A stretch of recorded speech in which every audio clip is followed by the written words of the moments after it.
should be working. We are now live. So hello and welcome to everyone who's watching the Written Melanin channel. Wherever this day may have found you, I'm so glad that you are here. My name is Chelsea, and I write books about black girls who aren't all that nice. And today, you guys, I'm here with the one, the only, the amazing Audra Russell. And I'm so excited because y'all know she's been on break because she's been out here living her life and thriving with her new business. But she got time today, and she's back with us. So hello and welcome to everyone. I hope you guys are great. I hope you're fantastic.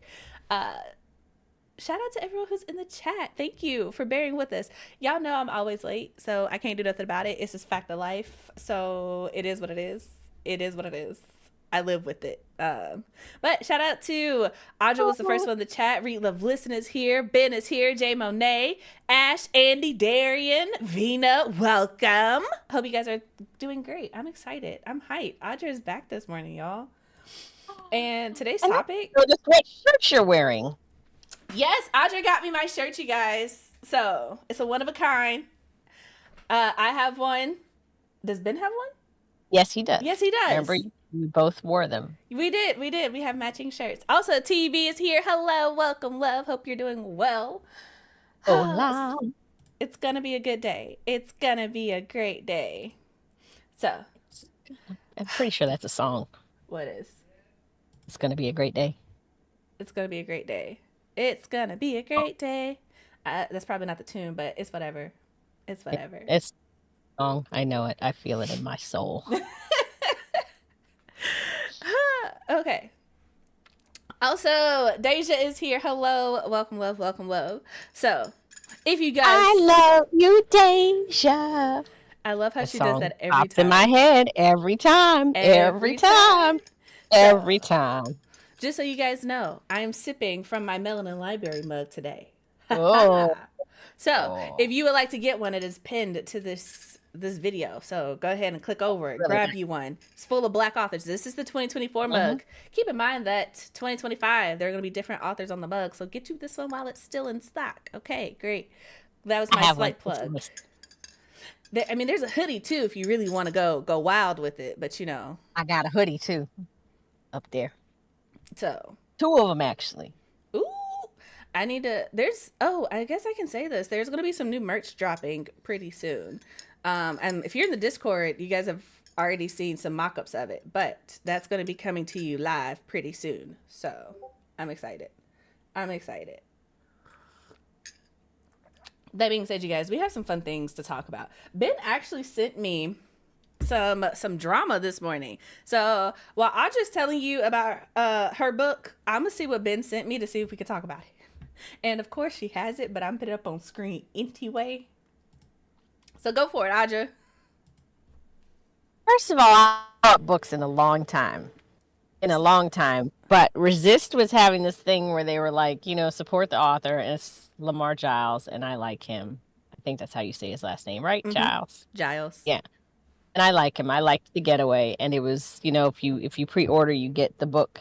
And today was the first time I cracked it open, and it's autographed, and I have a little bookmark. That's always good. So it's A Ruin Road by Lamar Giles. Read this without my glasses here. Ooh, without the glasses. Yeah, I've been rebelling. I have not been wearing my glasses. Okay, nobody tell you what to do. As Cade Webster lives between worlds. He's a standout football star at the right school, but lives in the wrong neighborhood, if you let his classmates tell it.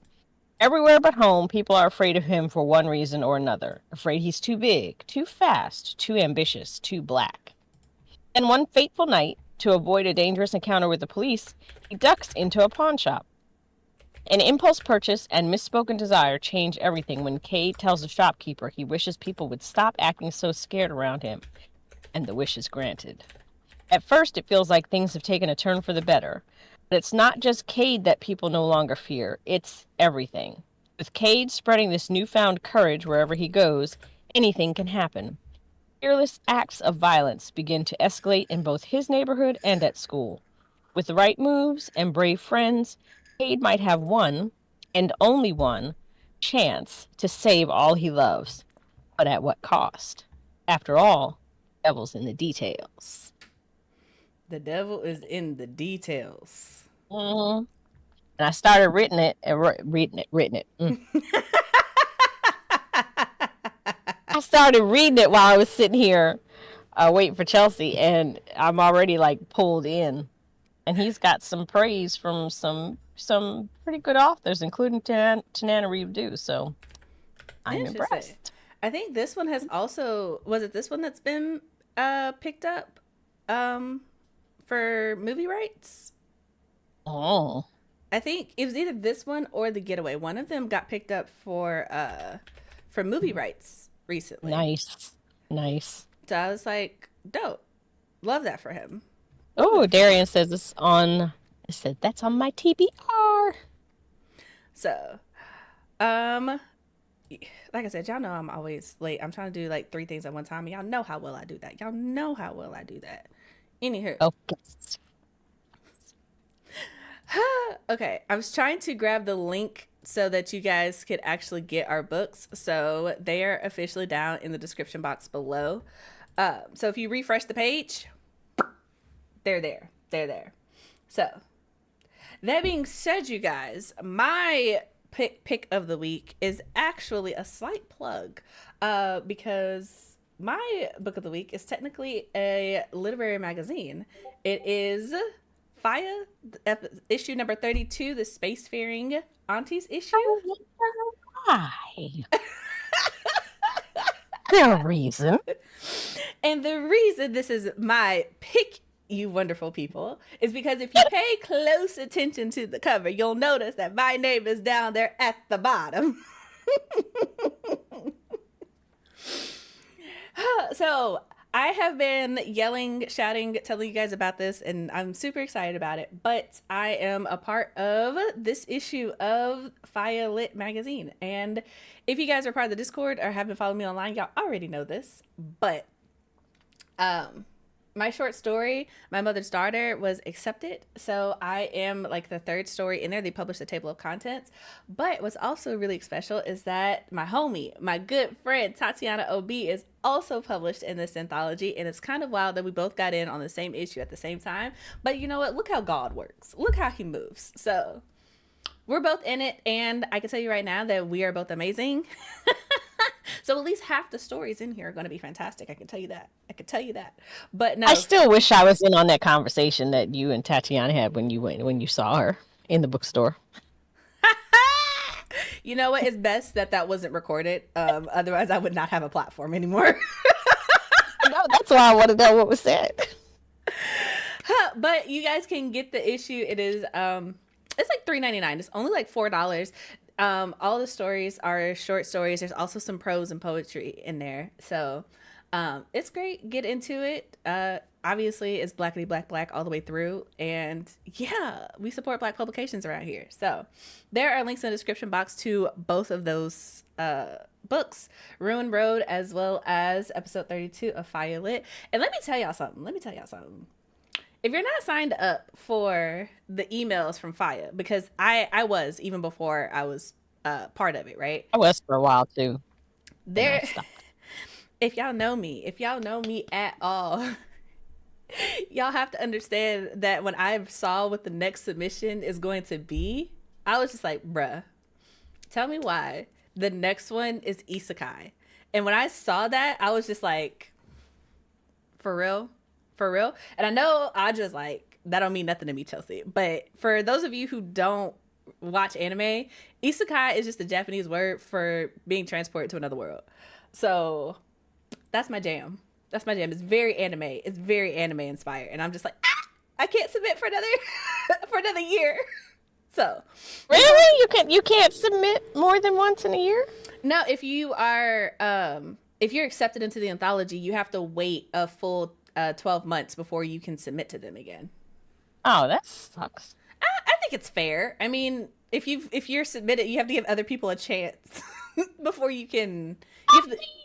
You have to give them a full cycle. But that being said, if you guys want to submit to Violet, they have announced what their themes are going to be and when their submission windows are going to be. So you can go to their website and check that out if you want to get into it, if you're an author. I feel like writing short stories is like really great practice. It's definitely helped my writing. But it's also completely different from writing a full-length novel, so like also keep that in mind. But I'm not gonna get on a tangent. I'm not gonna do that this morning. I mean, I am, but not this. Not about this. Um, that being said, oh, thank you. I saw the congrats on fire. Thank you so much. I appreciate it. Um, what was okay? That being said, you guys, on to the discussion for today, because obviously I can tell from the title and what's on screen, we need to talk about all these special editions, right? So if you need to, there are actually relevant links down in the description box below. Not Ben coming through like, what if I write a story? Y'all, please encourage Ben to write a story. He Write writes it. so much. I feel like it would be great. The only issue is he can't be better than me, because that would be detrimental to our marriage, but it would need to be great. It could be great. I need to be the creative one between the two of us. One of us has to be responsible, and I can't take on that responsibility. Not Audra looking at me like...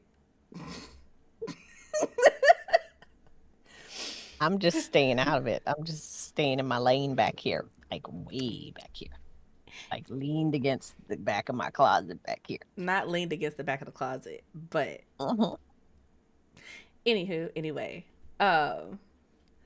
if if y'all see the relevant links down in the description box below, right?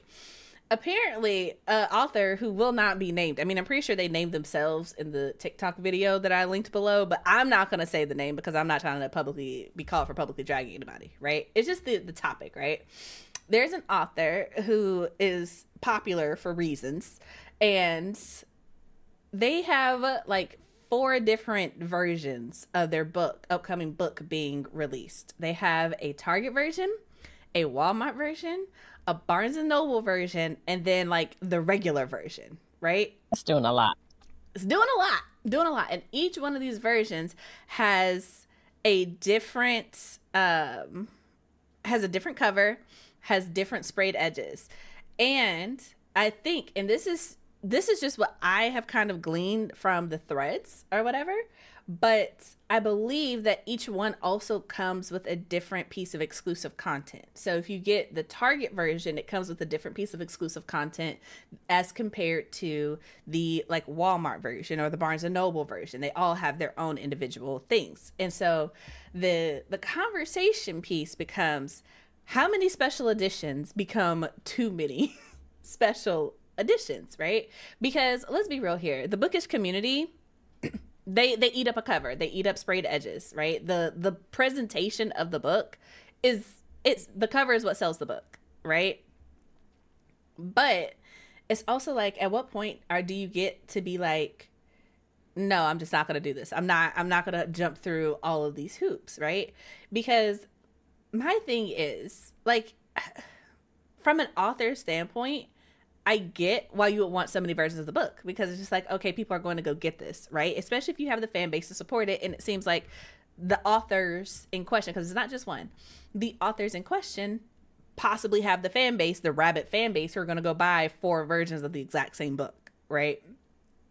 However, it's just kind of like, at what point does it become unethical to do this? Because I'm just like, okay, one version, sure. If there's like, you have the regular version, but then you also have like the Barnes and Noble exclusive version, right? That has the sprayed edges and the exclusive content, whatever. Okay, I feel like that's reasonable. But when you have to start store hopping at major chains in order to get all of the content for a singular story, I feel like we've lost the plot. I feel like we've lost the plot. This feels like a scavenger hunt at this point instead of just buying a book. Am I wrong? I mean, if that's the case where you have to get all the different books to get the whole storyline, then yeah, that's wrong. Now, if you're just talking about different book covers, I mean, you have the classics that have, you can go in like Books A Million or whatever, and there'll be different book cover designs, but the story has not changed because people want to have it. It's like a collector's item. Mm-hmm. So that I can sort of see, I guess, if you're really into like book covers. But if it's true that you have to get all these different versions of this book to get the whole story, then I'm gonna be mad. Especially since I read through what you gave me. I don't know who this author is. I've never read this author's works, and I don't even know if I'm gonna like this author's story. And then on top of that, you telling me that I gotta go waste my money on all these books to get your whole story. Yeah, I'm gonna be mad, especially if that story doesn't slap. And see, Okay. and I think even if it did slap, it's just like I'm the type of person where I don't buy multiple copies of the same book. Like, I'm not a cover junkie. And so it's just like, it's cool if you are. But I also feel like adding exclusive content to each version, I feel like the issue isn't the cover. I feel like it's the fact of adding content that you can't get Mm-hmm. anywhere else unless you get it. Yeah. Because the thing is, for the author in question, right? There's a pink cover, a yellow cover, like in a purple cover, whatever. And it's just like, if I want to be like, oh, I'm going to get the purple cover because I like purple, I don't want to then have to be forced to buy the pink cover in order to like read the rest of the story or get all of the content. I Right. feel like that's over the top. You know, I feel like if you do Yeah. that, it needs to come with like a QR code that gives you the exclusive content for all of the books, right? That way you can just buy the one that you Mm-hmm. like and then read the bonus content. I don't know. It's just uh let me see. They said each edition is the same aside from the cover and the edges. And see, I saw that too, but then I also saw her mention that it comes with exclusive content with each of the dates. So I thought that she was saying that each book comes with a specific date that's not in the other ones, depending on which edition you get. But even if it's not for this one, if you go to the original thread, the in the relevant links or whatever in the description box, the original poster also posted that this is not like a one-off thing. And that is also where I'm like, okay, so this isn't just as Jay Monet said, uh the girl that publishing is obsessed with. Essentially. Um it's not just her. And I feel like this is a very weird trend to be going down. And I feel like, and this is my conspiracy theory. This is my conspiracy theory. So like follow me, right? But I feel like this is like a Hail Mary for trad publishing to stay relevant in a lot of ways. Because one thing that indie authors are not going to be able to do for most of us is to come up with a bunch of different editions with sprayed edges and exclusive content. The like the budget just isn't there. And I feel like this is just another way because let's be real here. The book in question is targeting a very specific audience, which I believe none of us are a part of. Let's just be honest, right? And that first book that this said author put out, I don't know what side of book top you gotta be on, but the side that I was on did not love it. They did not eat it up. They in fact rejected it and was like, who brought this to the table? Kicked them out of the cookout immediately. So that I'm just I mean, okay. not Audra being like, okay. I I I'm said it's a just conspiracy. I'm just saying okay. That's all I'm saying. Because like I said, I ain't never heard about this author before. I don't know whether I like their writing style, and if I have to go get all four of these books and I don't like your I'm gonna be looking for my money back. That's all I'm saying. That's all I'm saying. Yeah. Yeah. Yeah. I don't know. I feel like it's feeding into the overconsumption of book talk. And I feel like somebody said that. Read, love, listen, yeah. Overconsumption for a book that'll be mid in the book version of Pale. Basically, yeah.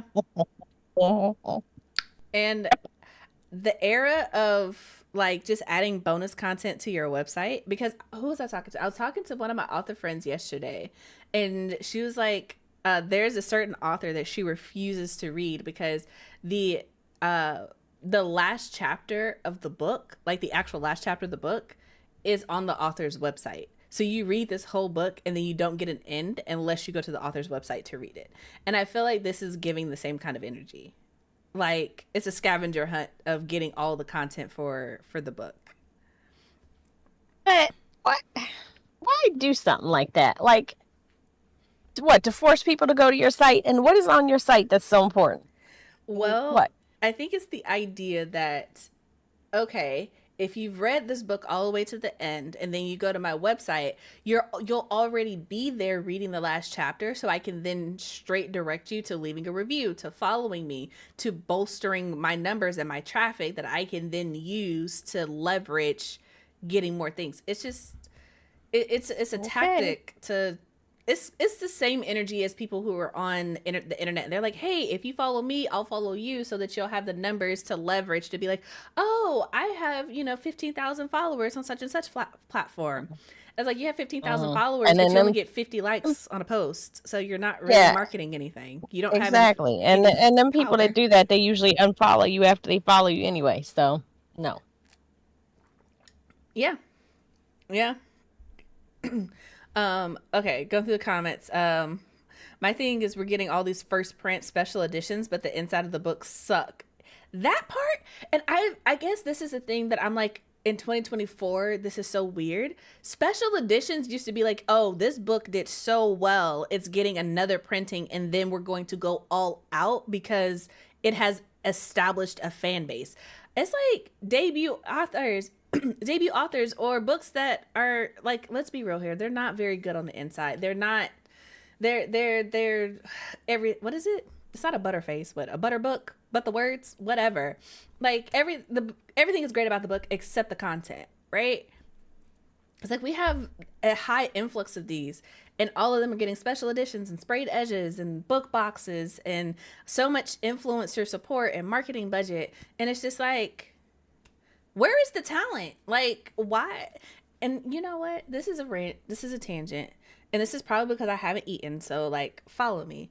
But I'm just kind of like, I feel like the rise of mediocre authoring is also directly correlated to why people believe that AI can be considered writing, because it's just like, it's not like at this point that the AI has a lot to compete with. Let's be real here.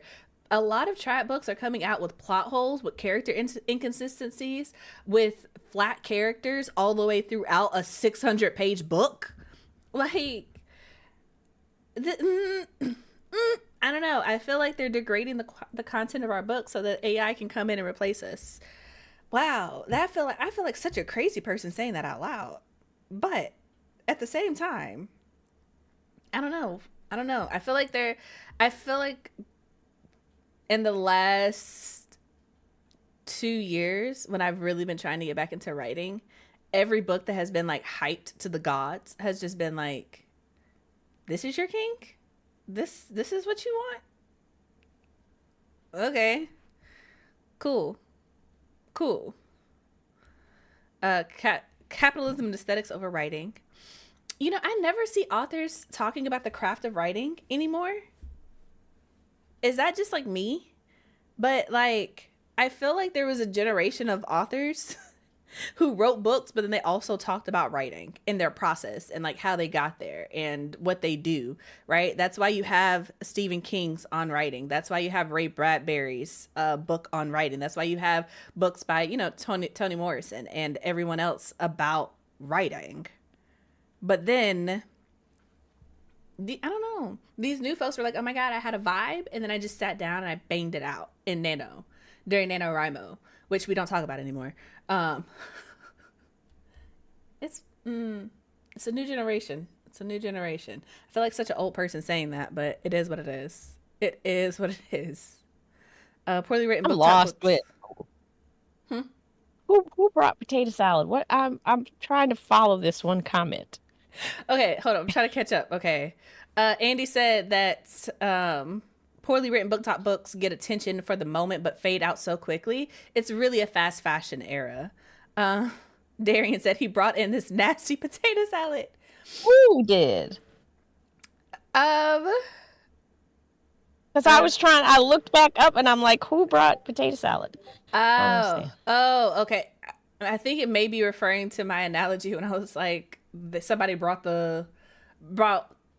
um food to the cookout, and my side of book talk was like, they Okay. need to who brought Got you. this, uninvite them. Okay. And Ben Okay. said that gimmicks do not equal talent, and I feel like that needs to Mhm. be on a t-shirt. Gimmicks do not equal Mhm. talent, and I feel like there's a whole generation of people who believe that if they get popular or they go viral, then that will validate them. And it's like, it'll give you validation, but that don't mean you're good. Like, what?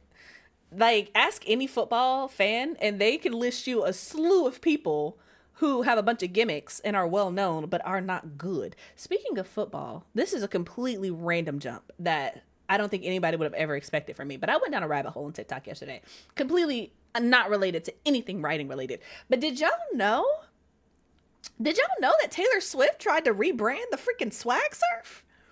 like there are people who are like, the swag surfing is now the Chiefs celebration dance because Taylor Swift was bobbing to it at a Chiefs game, and now there are certain demographic people trying to conscript it, and they're like, yeah. And black people are like, what? We've been doing this since like 2009, bruh. Y'all, what is this? Is not new. This is not new. And I was just, I'm just gonna keep my mouth shut because I don't even know what the hell that is. you've never done the swag surf? Maybe I have and just didn't realize that that's what it was called. And if We're you not doing this. You're not taking my black card from me today. no, Okay? I mean, if you, Audra, you have attended an HBCU basketball game, football game, parade, homecoming. This is why I'm saying, because before you were like the D9, I'm like, what the hell is the D9? I always said Divine 9, so I knew what it was. I just never called it the D9. Yeah. So I mean, that's not the same thing. I'm just saying, it's just like, if you heard the song, you would know exactly what it is and what you were supposed to do. Like, okay. I have no questions about that. And if you didn't, your children would get you correct and quick, fast, and in a hurry. They would get you gathered. But it was just the fact that I went down this rabbit hole, and I was just like, this is crazy. We can't have nothing. And then immediately following that, I saw a marching band, and it was just like they were imitating black drum majors. And when I tell y'all, this was the most unseasoned, offbeat, shimmy shimmy Cocoa Puffs, I don't even know what this is type. I don't know, you guys. It was odd. It was odd. And they were like, HBCUs, you have 24 hours to respond. And it was just like, respond to what, bruh? You served up a bowl with no cereal, no milk, and no spoon. What are we responding to? Anywho, that was rabbit hole. Thank you for attending my rant. I can't even call it a TED Talk. It was just a rant.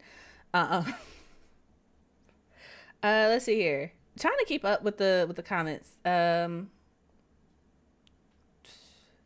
really trying to make the sole reason for people to buy the books what the book looks like. Yeah, they've been doing that for a while.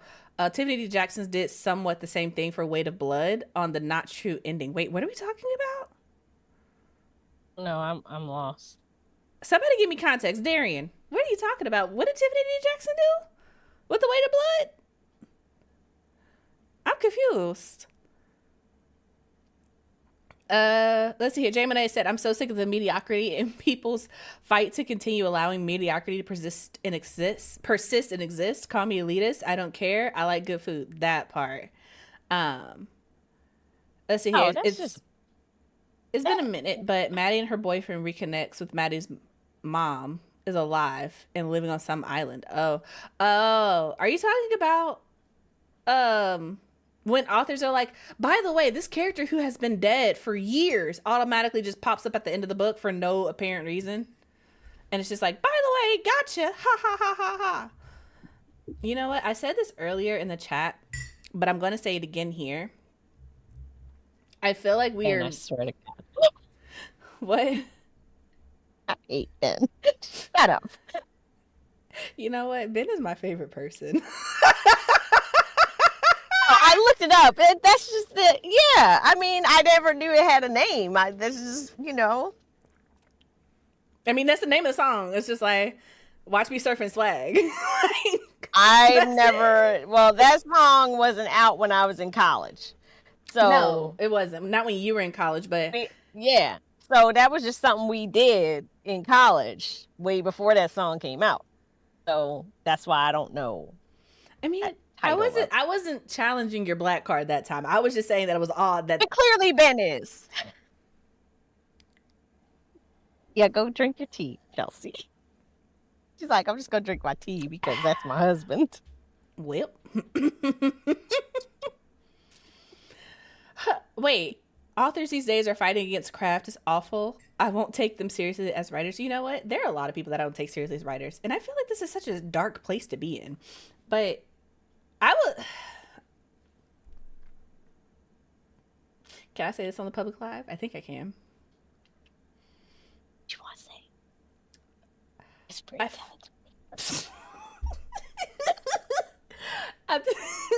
I'm really considering like making a list of just authors where I'm just like, okay, there's just no point entertaining these people any further.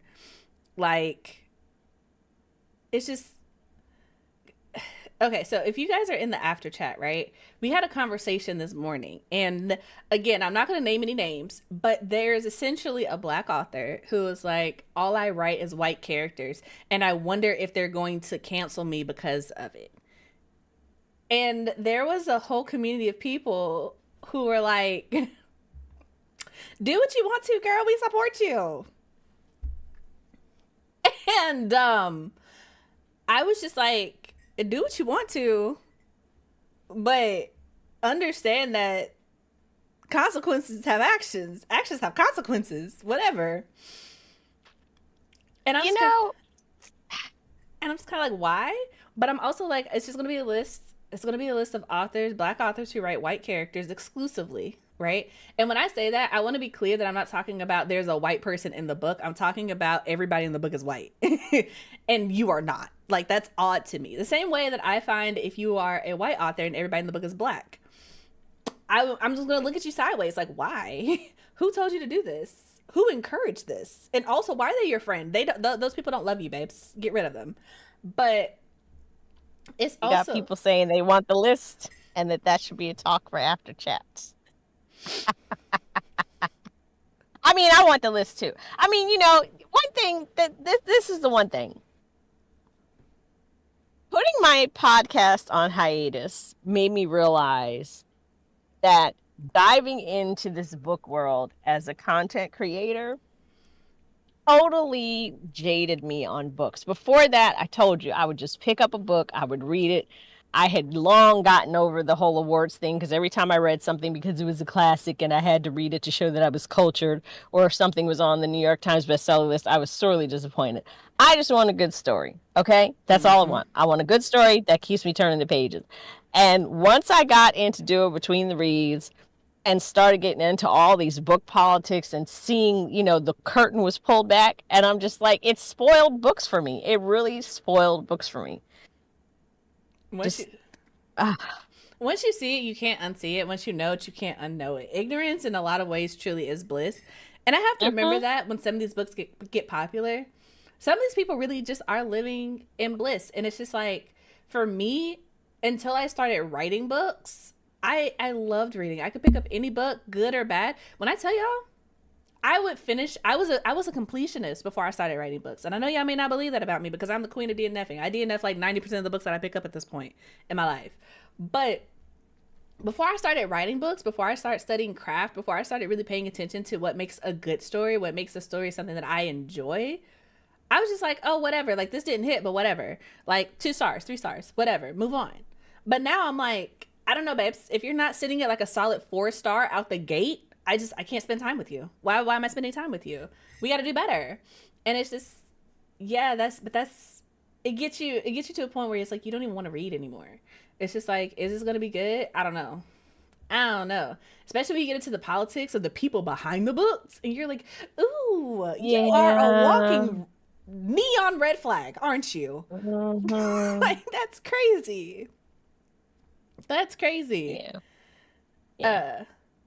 Wait. Darian, I'm so lost. You had to pre-order the book to get the true ending? So I have never heard of an author being like, you have to pre-order the book in order to get the ending to it. That's crazy. I could That's never just imagine. trying to bump up your pre-order sales. No, no, ma'am, no, sir, not doing it. That's wild. That Imagine me being like, oh, by the way, if you want to know what happens in the third book of the trilogy, you have to pre order it. If you don't find out about it until 5 years later when your friend tells you about it, good luck. Hope they have the ending for you. that's the problem with the advent of the internet. It's a wonderful place and it's a horrible place. When I was growing up, shocker, there was no internet. Wow. So there was no pre-ordering anything. The book came out and you went and got it. There was no internet. You can We had no ATMs. Like you Not can't that just I'm aware of. Not when I was growing up. No. The Interesting. book came out when the book came out. Because I mean, like, I grew up in a slight time before the internet was popular, and I remember being able to go to like a bookstore and like pre-order a book from the bookstore, and to be like, "Hey, when this book comes out, I want to be on the list of people who are called when it comes in." Mm. I know because I did it for the Boy Who Lived, right? I did that for for that series. Maybe it came along later, but I'm pretty sure 70s, 80s. No. I mean, I wouldn't know because this was early 2000s, like before everybody had computers and laptops and everything. No. I grew up in the time of dinosaurs when there were no ATMs, there was no internet. Not the dinosaur. You know. Wait. We had actual arcades that you had to go to. Oh, there were no ATMs. That came along when I was early college. There were no ATMs. When I was a kid, there were no ATMs. My dad and mom both got a hard paycheck. And you had to go and deposit your paycheck in the bank. And I hated Saturday mornings for that reason, because on paydays, they would get a paycheck on a Friday, then we'd have to go to the bank, and then they'd have to put their checks in the bank, and then, you take however much you want out, and then if you, ran out of what you took out for the weekend, you wrote a check, and if you were out of checks, then you were just out of luck until the bank opened up Monday morning. That is how the world worked. Interesting. And direct deposits came along, and that made things better, but there was no internet. There were no ATMs. That makes so much more sense now, because when we lived in Texas, our landlords were an older couple, and they were like, "Yeah, so we're gonna need your check in the mail by this date." And I was like, "Whoa, whoa, whoa, whoa, whoa! A check in the mail? I don't even have a checkbook, bruh. Like, I can't even do that for you, let alone the mail. You want me to go to the mailbox every month for this? Every month? You want me to send a piece of postmarked mail every... No, ma'am. Come over here. I'm going to show you how to set up the Zelle real quick, and then we're going to do it like this. No way. There was no... My parents, you paid bills by check.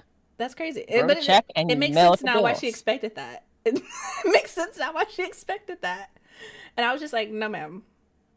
That's... no. Mm-mm. If that's a deal breaker for this property, actually. Yes, and we had to go to arcades and play arcade games, and they were these big, monstrous machines that now it's all retro and coming back, and everybody loves it. But when I was a kid, that was how you played arcade games until Atari came out when I was in 6th grade, and then it was Pac-Man Fever, and it was like all the rage. But that was the first time there were in-home video games. Before that, you went to the arcade and you brought in your singles and you went up to the register and you got your quarters, or if you were at a really fancy arcade, you put the dollars in and they gave you the quarters. They had a machine and you put the dollars in and they gave you the quarters. Yeah, basically. Okay. I mean, I've been to Chuck E. Cheese before. I'm not that removed. Yeah, but it was just an arcade. There was no food. It was just a huge room with nothing but arcade games. And like Friday nights, you went to the movies, you went to the arcade. Like, that was what we did. Yeah, I don't even want to talk about that, because I feel like the current era of like life is just, there's nothing for people to do outside of the house for like community stuff.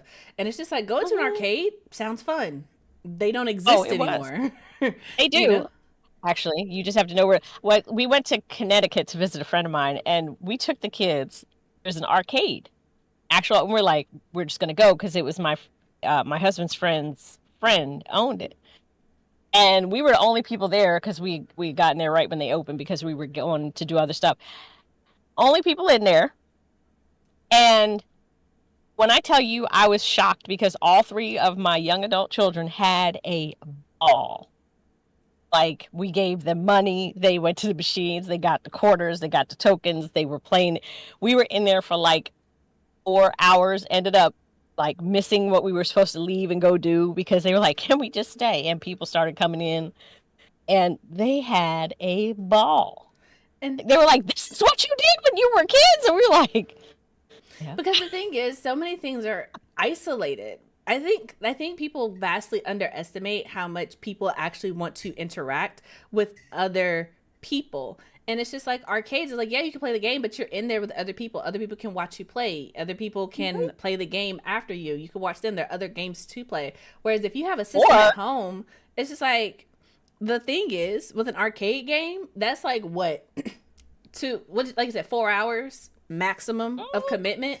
Let me tell you, Assassin's Creed will have you locked in for like solid 8 to 12 hours at a time. And it's just like, it's high intensity time commitment type stuff. And it's just like the games have changed, but it's just like, it's also so isolated. And it's just like, I feel like there needs to be a world that is conducive to both the introvert who wants to be at home by themselves locked in for 12 hours, but also the ambivert or the extrovert who's like, I want to go and I want to be around people. Like, I want to do things. Because part of the issue that I have as an adult, it's just like, I would love to interact with people. Like, I'm an introvert to my core. Okay. Ben is really the only person that I like in real life half the time.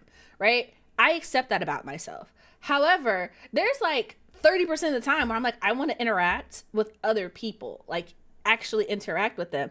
And it's hard to find things to do that are just like, yeah, we can go and do this without already knowing someone and making plans. There's no community spaces where you could just go and interact with people and just exist, you know?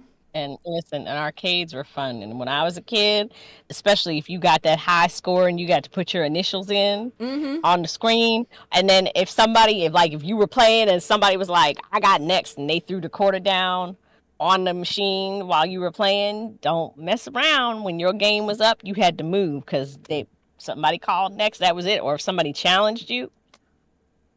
I believe it. Girl.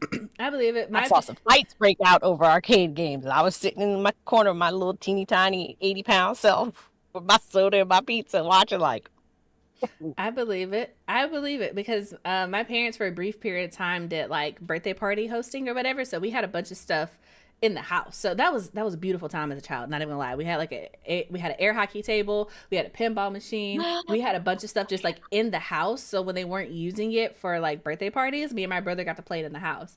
And the pinball machine especially, yo, when I tell you we were over there trying to knock each other's initials off the top score, we would spend hours, just the two of us, going back and forth like, we got this. And then my mom messed around and actually got us the Atari with the little joystick or whatever. Again, spent hours going back and forth with each other to see who could get the highest in like Pac-Man and Galactica and all these other stuff. It was a great time. It was a great time. And then my brother hit like 13, 14 and he had nothing to do with me again until he hit like 30. So that was an interesting time period as well. Yeah. We're cool now. You know, shout out to my brother. His birthday was like a couple of days ago. So, happy birthday. No. But that being said, the world is changing. The world is changing a lot. I mean, that's the good and the bad of the internet because this thing called social media actually makes people antisocial. Because even my kids, even though they grew up, they went outside playing. Like, they've always had the internet, but I made sure they were outside playing and stuff like that. But as they've gotten older, it's like they'd rather talk to somebody in Discord or on their phone than in real life. But you know, and that's just kind of sad to me. The thing that I pointed out though, because I've heard people say that a lot, they were like, you know, kids are absorbed in their phones. But I was just like, if you really think about it though, where else are they supposed to get social interaction, right? Because there aren't community places to go because your kids were shocked about the arcade, right? But it's just like, even if they wanted to go out and do things, like the mall isn't safe anymore, and especially for teenagers, right? If you're under Hmm. 18, you can't even go to a mall without a parent or guardian present. A lot of malls don't even say a chaperone. You have to have a parent or guardian present to just walk around the mall. And it's just like, even for me when I was a teenager, $20 dropped off at the mall, I could entertain myself for hours just walking around with my friends, not even getting up to anything, just walking around and having a place to be that was supposed to be safe, where we could get food. It was a central location and we could have a modicum of freedom to just walk around and talk to each other, because so many people ascribe social activities to school. And I'm like, I don't know if y'all ever been to a school, but as a former teacher, I could tell you that 90% of the day is just telling kids to sit down and be quiet. They are not allowed to talk to each other outside of like projects. And especially in elementary school, it's just like most of them are not allowed to talk at lunch. It's only like 30 minutes. If you're allowed to talk at lunch, you are getting a privilege and you're eating in your teacher's class. And she's giving you permission to interact, because they're like, the cafeteria gets too loud, it gets too rowdy too quickly when you have that many kids in one space. So they have to whisper to each other, which honestly isn't great. There's assigned seating. So it's just like, if you're not standing right next to your friend, you're not sitting next to them. And God forbid you get to the end of the row and they start the next one and your friend who was right behind you is at the other end of the table. Now you can't whisper. Now you can't talk to them. See, And that's some new shit because when I was a kid, it's, we truly were the last feral generation because gym was, gym, lunch, recess, lunch. The lunch was loud. People were talking. You were sitting with your friends. You whatever. That's just what you did. And then you went out to recess, and then you ran all the sugar off. And the recess, you're only not time allowed you to could get run. no, I know that's some like my daughter when they were in elementary school. They told me like, "What are you talking about?" When I was a kid, when I was in recess in elementary school, the only time you could be sitting is if you had a cast on your arm and on your leg, and even then they were like, "I still want a doctor's note." They made you get up if you sat down for a second. What are you doing? Get up, go run, go play. There's kickball over there. There's dodgeball over there. They're doing red on the hill. They're doing hopscotch over here. They're doing basketball over there. Get up and go do something. Pick one, but Oh go yeah, do something. there's Get not a on the black monkey top bars. anymore because kids get hurt and the black top gets too hot. There aren't swings anymore because kids fall off and get hurt. There aren't big slides anymore because kids fall off and get hurt. Everything is so sanitized, and kids are not allowed to run simply because the space that they are given, it's not big enough for the amount of kids that they have in this space. It's not safe enough for them to run because they're literally in a fence and there's a giant playground in the center. So if you run, you're going to run into something metal and hurt yourself. You're going to run into another child and hurt yourself. And God forbid there's another class out there. And it's just like, now you have like 50 kids because they stuffed them 25 kids to a class. Now you have 50 kids and 2 adults. You can't have them running around. You literally cannot have them running around. And if you do and break the rules like I did, you get written up. And then yeah. So it's just like, the whole system is completely wrecked. And then it's just Yeah, the idea that social that's not how it media, was when I was a kid. yeah, it's just the idea that social media is like demonized so much. But it's just like, how else are kids supposed to talk to each other, especially for the ones that like go home after school, right? It's like, how are they supposed to talk to their friends? How are they supposed to gain these? Because so many adults, right, complain like, oh, kids don't have, basic social skills. They don't understand, da da da da da. And it's just like, who was supposed to teach them? When were they supposed to learn these things? Like, as adults, certain generations, like, y'all have removed all of the scenarios and places where you learn these things from. They no longer exist in this generation. You can't go to the mall. You can't really go to the movies by yourself. Schools are unsafe. There aren't a whole lot of community centers. There's literally nowhere that you can walk. So even if you live in a neighborhood with your friend, you have nowhere to go, nothing to do. So it's just kind of Yeah, like, it's sad because when I was a kid, like I said, after school we were ripping and running, walking home from school, acting silly, playing, and then we'd get on our bikes and we'd go. And then summertime, especially since I was a latchkey kid, my parents were gone by 8 a.m. and they didn't come home. My mom got home first at 4:30, and my dad got home later at 5. And when I tell you that my brother and I would get on our bikes and be all over the neighborhood, the town, go 2 towns over, riding, ripping, running with our friends, but drinking from garden hoses, getting candy from the penny candy from the candy store, going down to the A&W across the street, get root beer floats. I mean, my dad would leave change all over the place, so we would go in the house and scrape all the change together and go to the store. I mean, we were gone. We were gone. And my parents would say, check in when we get home, and then we'd go back out until the street lights came on. And see, And it was my safe to kids, do even that, my though. kids couldn't do that. You know, I had to finally, like, they have a lot of kids in in our neighborhood that, you know, they all went to school together, and I liked for my kids to stay in the yard and their friends would come. And I finally, when they got old enough, like 11, 12, they would go down to the park that's in our neighborhood and like ride around the neighborhood. But my daughter would take my cell phone because at the time I had a Vonage line, so I could be in contact. So they got it a little bit, but not like what I had. And You after school, you went to go find your friends. Because it's like it's a different time, a different era, because it's just also like I feel like the era that you grew up in, you also had people who were watching the kids. So everybody knew y'all, and they would, if something was going on or happening, somebody would have intervened, and y'all would have respected that authority of an adult simply because that's the way you were raised. But it's just like, I feel like subsequent generations, they just got further and further and further away from that. Because like me and my brother, we were allowed to be outside. And, you know, we went outside and we rode our bikes and stuff, and we drank from water hoses and stuff. So that wasn't completely removed. But essentially, it's just like after a certain point, though, it's like we weren't allowed to go places. We weren't allowed to go over to certain people's houses. We weren't allowed to leave the vicinity of our neighborhood, right? It's like we could ride our bike around the block, but you're only going to do that so many times when you have no destination, you know? Right. And it's just like it gets boring after a while. And you know, Vina mentioned that, you know, kids don't have sleepovers anymore either. And it's just like, yeah, because nobody trusts anybody anymore. You can't talk to people and be like, yeah, I know that my kid is going to be safe with you. It's like your kid can come over to my house, but the same reason that I'm not sending my kid to your house is the same reason your kid isn't coming to my house. So like sleepovers are like a really big thing. It's not call your mom and see if you can stay the night and then come get you in the morning. It's not that. It has to be a planned activity. Like, I'm dropping you off at this time and you're going to be here for this time. This is the adults who are going to be in the house. I know everything from top to bottom, and if any of this is off, I'm coming to get you. Like, there's no argument, right?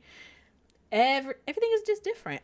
Everything is just different. So I'm curious to see what the future brings, because we're coming up on 11 o'clock, so slight plug for the after chat.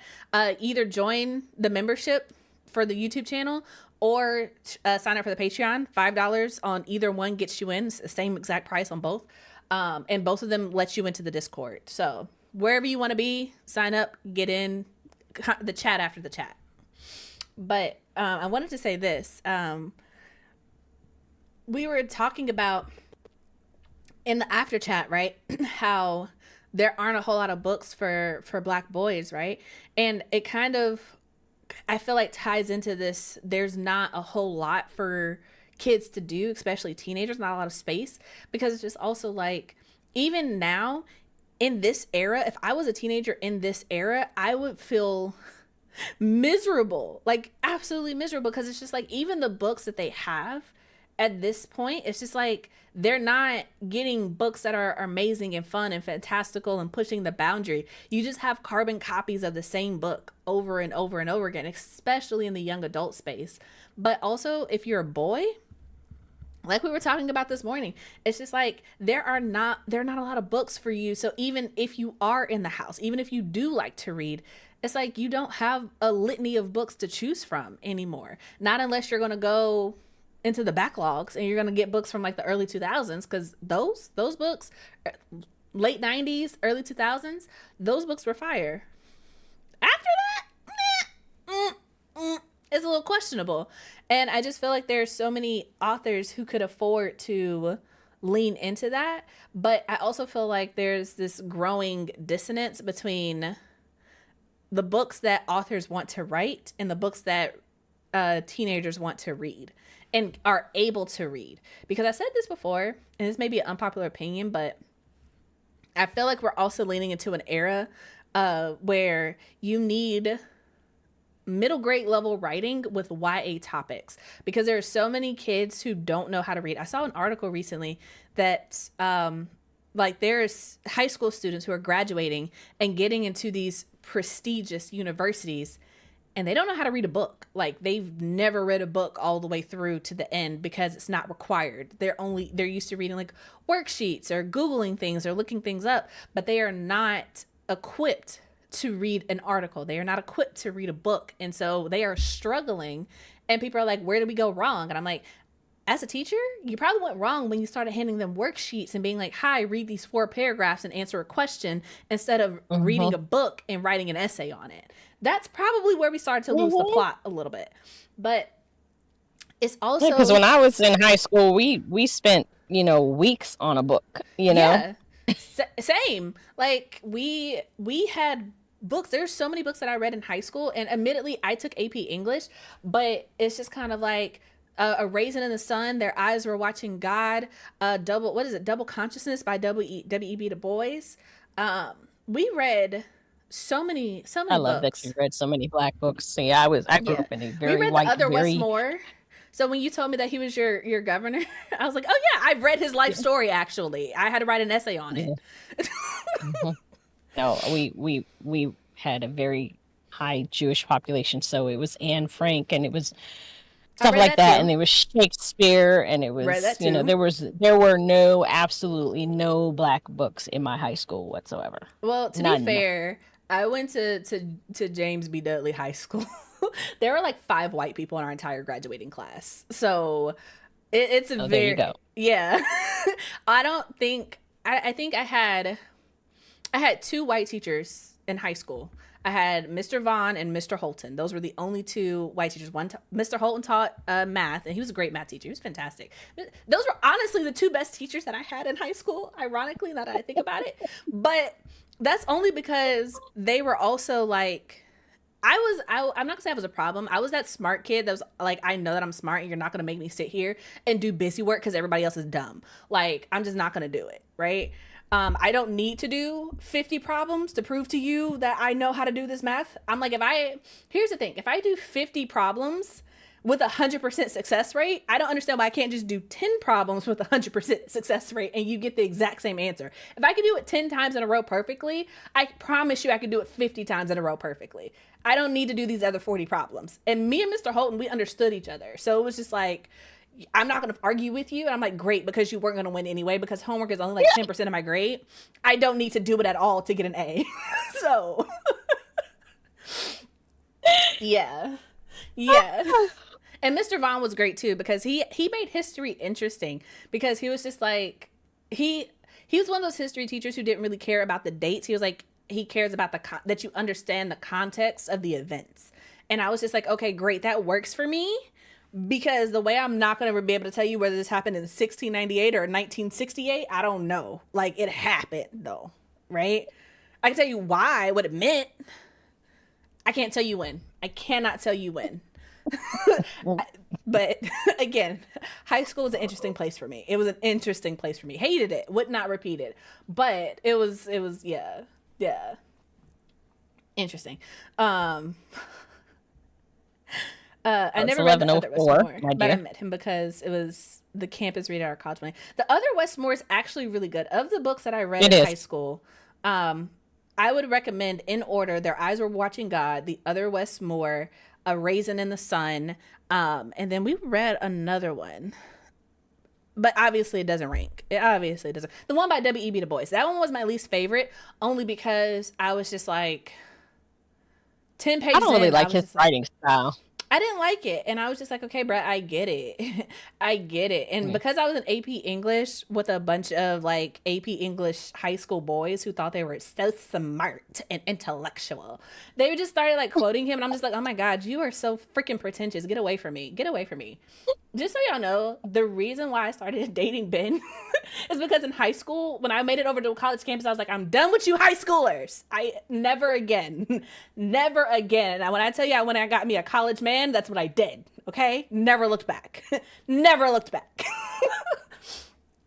I was also like, I need a man who is not from Greensboro at all, because no, absolutely not. When I tell you he is from Texas, he ain't know nobody, I was like, great, fantastic, meets the check boxes, we can have a conversation. But no way, ain't no way. Oh. Just telling you. Anyway, anywho, that was my rant, my backstory that you guys probably did not need to know about me. But The Other Westmore was a good book. I would recommend it. It was very good. Yeah. Oh, he also did an interview with Hassan Minaj recently on his channel. Ben showed it to me. It's actually really interesting. Hassan Minaj is interesting. He has an interesting sense of humor. I don't know how many times I can say the word interesting in such a short time span, but that's the best way to describe it. If you look up Hassan Minaj and Westmore on YouTube, they'll pop up. You should check it out. He also interviewed other people. What's her name? The old white lady, Senator Elizabeth Warren. He interviewed her and also Bernie Sanders. Very, very cool interviews, honestly. I like the way Hassan Minaj talks to them. So yeah. Topic for the after chat. What is the topic for the after chat? Oh. You talk about that list. You could tell us some of them authors. I feel like there are plenty of things to discuss, but there are a couple things. Ben sent me a few things, but there are also some things in the thread that I didn't talk about on the public live because I just felt like that wasn't appropriate. So, yeah. But speaking on books for Black boys, have people read the new Jason Reynolds? Deja, love, you need to get in the after chat. I can't say that on the public live because it's not my opinion, but I highly recommend that you get in the after chat, even if it's just for $5 gets you in. $5 gets you in. Join the channel. Why? What's wrong? We got some things to say about that author. As Venus said, she dropped a book getting some interesting reviews in the after chat. So, that being said, that's it. If you want to know the after chat, it's a very fun place where we can be honest with each other. It's a safe space. So, I guess I should curse. I guess I should make that clear. The after chat because I've been saying this for a long time. I just kind of assume that everybody comes across the channel knows. The after chat is the chat after the chat where we talk about things as they happen in real time all throughout in between the actual Melanin chats. But it's also a place for us to be adults. And the reason why I say it's a safe space is because like my mother-in-law, hey, Miss Tracy, how you doing? My mother-in-law and my mom watch the channel and I'm a different person. When I'm an adult versus a daughter. That's just what it is. So, get into the chat. It's on Patreon. It is. So whether you join the membership on YouTube or you join the Patreon at patreon.com/writteninmelanin, both of them let you into the after chat Discord where you can join the conversation. And you also get access to the after chat and the recordings in case you miss it. And you also get access to the videos and stuff that I upload ahead of time. So if you are if you joined the channel or are part of the Patreon, I uploaded a full video, one of the interviews that I did recently. So if you're into that, you can get into it. So yeah, that is basically it, you guys. I'm not going to continue to ramble. This is your reminder that if you haven't already, to go ahead and tap the like button for the channel, subscribe, join if you would like. And we will be back in 2 weeks. Also, if you are part of the after chat, we are doing, what am I calling it? Melanin Bomo? Melanin Book Month? Obviously, we're not doing NaNoWriMo because they doing what they doing over there. We've talked about on the Melanin Chat several times at this point. But we do have weekly sprints on Wednesdays. Oh my goodness. We need to talk about that in after chat. From now until November. So if you want to write with us, be productive, and have some accountability for the months of October and November, you can also join and do our writing sprints there. Those are only in the Discord. So again, $5 gets you in. So that being it, you guys. Thank you so much for being here. Thank you for supporting, and we will be back next time. So until next time, hope all your books are interesting. And what was it? Hope all your days are lovely. All your days are lovely. Yeah. And your books are interesting. Hope all your days are lovely and your books are interesting. Bye, you guys. Love me.